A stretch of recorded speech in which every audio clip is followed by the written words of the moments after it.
Welcome to Chicago Then and Now. Today we will be going back in time to look at some of Chicago's most ageless monuments. First off, we'll be looking at the United Center. Originally, there was Chicago Stadium. Chicago Stadium was built on March 28, 1929.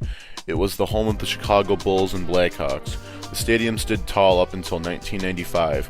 Its time had come when a new state-of-the-art facility, known as the United Center, came to attention.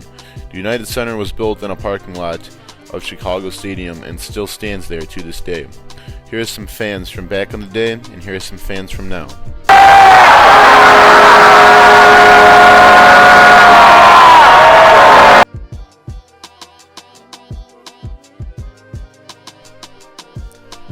Now we'll move on to Grant Park. The city officially designated the land as a park on April 29, 1844, naming it Lake Park.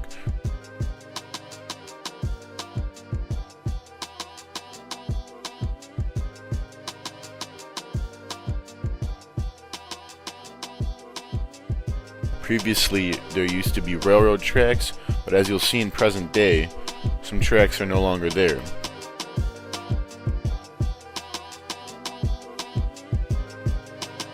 According to MichiganAvenueMagazine.com, Mayor Richard M. Daley, who was inspired in 1997 to make Millennium Park a reality, had said he had grown tired of looking out of his dentist's Michigan Avenue office window at 900 parked cars in a railroad station. According to Ed Euler, the executive director of the nonprofit Millennium Park Foundation, he said, "Let's cover it with a park." According to the MagnificentMile.com, North Michigan Avenue, also known as the Magnificent Mile, is one of the great avenues of the world.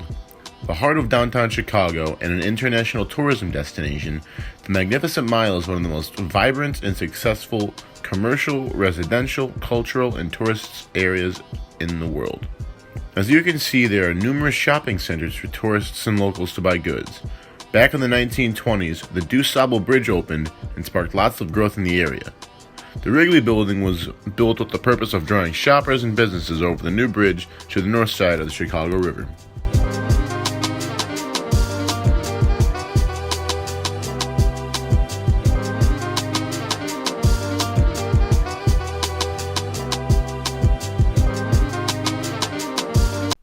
Soldier Field, home of the Chicago Bears. Soldier Field was designed in 1919 and opened on October 9, 1924, as Municipal Grant Park Stadium.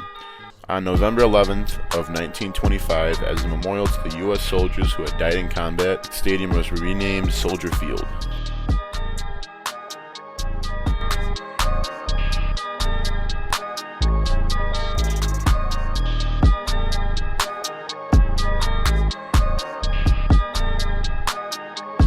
Finally, we have Wrigley Field, home of the Chicago Cubs, and also a former home of the Chicago Bears. The history of Wrigley dates back to 1914, when Charles Weigman decided to build a ballpark for his baseball team, the Chicago Whales. The very first Cubs game at Weigman Field was in April of 1916. In 1920, Weigman Field was officially renamed Chicago Park, and from Chicago Park, the stadium was renamed Wrigley Field in 1926, when the grandstand was double-decked and the playing field was lower. The Chicago Bears played at Wrigley up until 1970, with their last win being against their all-time rivals, the Packers.